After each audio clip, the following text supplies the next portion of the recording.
வணக்கம். ரஞ்சிகேசன் பேசுகிறேன். எப்படி இருக்கீங்க? நல்லா இருக்குங்களா? பேக்ரவுண்டு எல்லாம் டாக்டர் வீட்டில் இருக்குல்ல, அங்கேருந்து தான் சும்மா இந்த பால்கிலேருந்து ஒரு வீடியோ போடலாம். வேறு இல்லை, நம்ம கோயிலுக்கு போகிறோம். அங்கே யானைக்கிட்ட ஆசீர்வாதம் வாங்கணும் இல்லையா? கோயில் வெளியே வச்சுருப்பாங்க. பெரும்பாலும் கோயில் அவ்வளோ இல்லை, சில கோயிலில் கம்பல்சரி வச்சுருக்காங்க.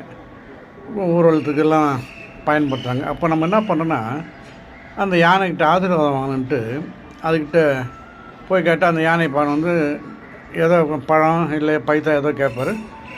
அந்த யானைக்கிட்ட கொடுத்தோன்னே நம்ம தலையில் அந்த தும்பிக்கையை வச்சு அப்படி பண்ணோம். நம்ம வந்து இன்னும் நல்லா பண்ணோன்னா அப்படி டம்முன்னு அடிக்கும்.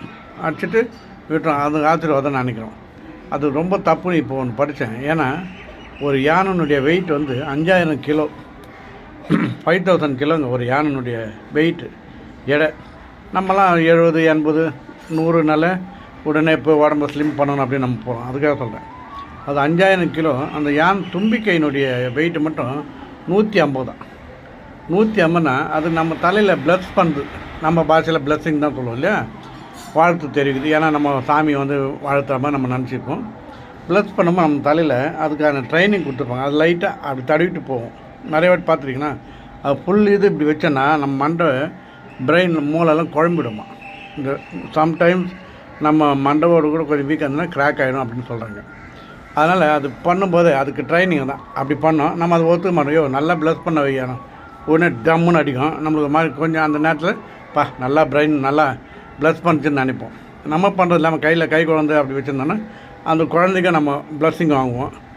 அதுவும் பெரிய தப்புன்னு சொல்கிறாங்க. சும்மா அதாவது யானையை வந்து பார்த்துட்டு தூரம் தான் கும்பிடுங்க.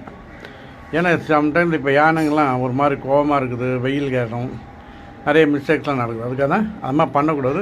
சம்டைம் பிரெயின் வந்து குழம்பிடும் அப்படின்னு சொல்கிறாங்க. ஓகேங்களா? நம்ம அதனால் அதை கொஞ்சம் பார்த்து செய்வோம். யானைக்கிட்ட போகும்போது ஆசீர்வாதம் வாங்கும்போது இந்த யானை மேலே ஏறி குழந்தைய உட்கார வைக்கிறது. நல்லா சிரிச்சுன்னு இருக்கிற குழந்தை யானை மேலே ஏறி உட்காந்து ஏங்க அழுது, அவன் யானையில் மேலேருந்து அவன் குழந்தைய தூக்குவாங்க. அப்போது அந்த யானை உடம்புல அந்த முள்ளாக இருக்கும்.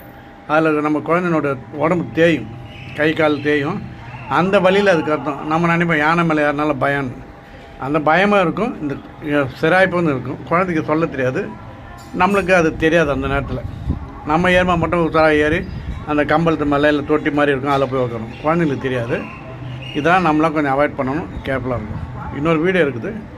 ஏன்னா இது முடிச்சிடறேன். யானை கதை வரைக்கும் தனியாக முடிச்சிட்டா இன்னொரு வீடியோ கொஞ்சம் சூப்பரான இதாக இருக்குது. அதை பற்றி பேசலாம். ஓகே.